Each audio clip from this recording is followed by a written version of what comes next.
19 August रोजी जिल्हा परिषद राष्ट्रवादी सुरक्षा कवच प्रदान करण्यात येणार आहे।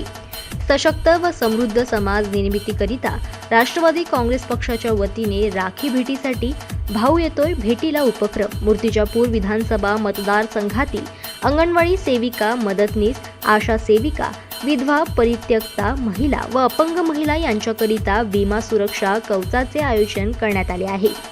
प्रमुख उपस्थिती जयंत पाटील, प्रदेश अध्यक्ष राष्ट्रवादी काँग्रेस पार्टी महाराष्ट्र राज्य, अनिल बाबू देशमुख, माजी गृहमंत्री, रोहिणीताई खडसे, प्रदेशाध्यक्ष महिला आघाडी महाराष्ट्र राज्य, माजी राज्यमंत्री गुलाबरावजी गावंडे, माजी आमदार भैयासाहेब तिडके, संतोषदादा कोरपे, अध्यक्ष जिल्हा कोऑपरेटिव्ह बँक अकोला, मेहबूब शेख, प्रदेशाध्यक्ष युवक आघाडी महाराष्ट्र राज्य, संग्रामदादा गावंडे, जिल्हा अध्यक्ष राष्ट्रवादी काँग्रेस पार्टी अकोला, मूर्तिजापूर विधानसभा मतदारसंघातील महिलांना राष्ट्रवादी काँग्रेस पक्षातर्फे विमा सुरक्षा कवचाची राखी भेट देण्यात येणार आहे। आयोजक सम्राट डोंगरदिवे, प्रदेश संघटक महाराष्ट्र राज्य, स्थळ लाल शाळा, शिवाजीनगर, मूर्तिजापूर।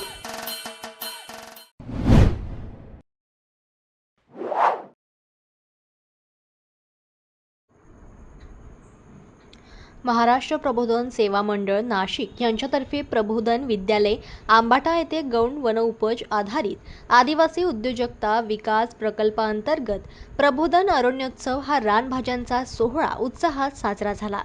महाराष्ट्र प्रबोधन सेवा मंडळ ही नाशिक स्थित संस्था असून ते शाश्वत शेती, जैवविविधता संवर्धन, आदिवासी संस्कृती आणि ज्ञानाचे संवर्धन, उद्योजकता विकास, प्रबोधन आणि कृतिशीलतेतून समाजाचा शाश्वत आणि सर्वांगीण विकास यावर नाशिकमध्ये गेल्या 60 वर्षापासून कार्य करते आहे। यातीलच एक प्रयत्न म्हणजे प्रबोधन अरण्योत्सव, ज्यामध्ये रानभाजी प्रदर्शन, रानभाज्यांचा पारंपरिक पाककृतींचे दस्तऐवजीकरण आणि यातच पुढे जात स्थानिक वन्य वनस्पतींचे आणि वनांचे संवर्धन ही उद्दिष्ट ठेवून गेली 4 वर्षे महाराष्ट्र प्रबोधन सेवा मंडळ उत्सवातून प्रबोधनाचे कार्य करीत आहे।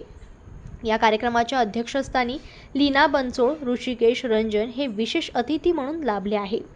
यावेळी पारंपरिक तारपा नृत्य, वेगवेगळ्या प्रकारच्या 32 रानभाज्या आणि त्यांच्या पाककृती यासोबतच आदिवासी संस्कृती आणि परंपरा, 45 पेक्षा जास्त प्रकारच्या वन्य वनस्पतींचे बियाणे, पारंपरिक आदिवासी औषधोपचार तसेच निगडित उत्पादने आणि पर्यावरण, वनसंवर्धन, वनहक्क, आदिवासी उद्योजकता आणि महिला सक्षमीकरण यांचे प्रदर्शनही या विशेष उपक्रमांसोबतच या वर्षीच्या प्रबोधन अरण्योत्सवात सिस्टर मारी डिसूजा यांनी नंदुरबार येथील आदिवासी बांधवांकडून संकलित केलेल्या पारंपरिक वनौषधी आणि उपचार पद्धती आदिवासी दवादूर या पुस्तका स्वरूपात प्रकाशित करण्यात आले। तसेच या रानभाज्यांच्या पाककृती तयार करणाऱ्या महिला उद्योजकांना प्रोत्साहन मिळावे म्हणून प्रबोधन रानभाजी थाळी ही संकल्पना राबविण्यात आली। या थाळीत 7 विविध रानभाज्या, गोड पदार्थ आणि नागली तांदळाच्या भाकरीचा समावेश होता। जनमत लाईव्ह न्यूजसाठी बोरगावमधून लक्ष्मण बागुल यांची रिपोर्ट।